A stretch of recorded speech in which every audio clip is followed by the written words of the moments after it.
9 of me doing my makeup. So let's get started. I'm not gonna do anything extravagant with my eyebrows.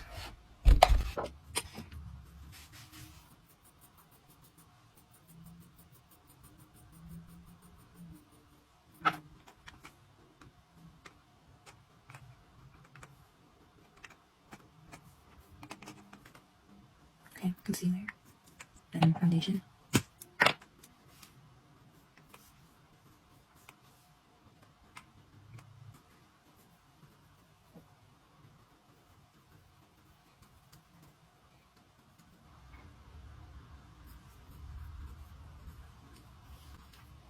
Blush.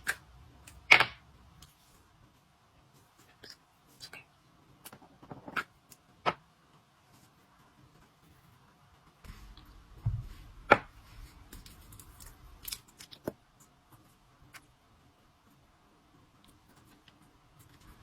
Okay, here we are. This is my makeup for day 9. Let me know what y'all think. I'm definitely really liking these sticks so far because this is like the closest like foundation kind of that matches my skin tone, because a lot of them they're either like a little too red, a little too yellow, but I think this is like the perfect one.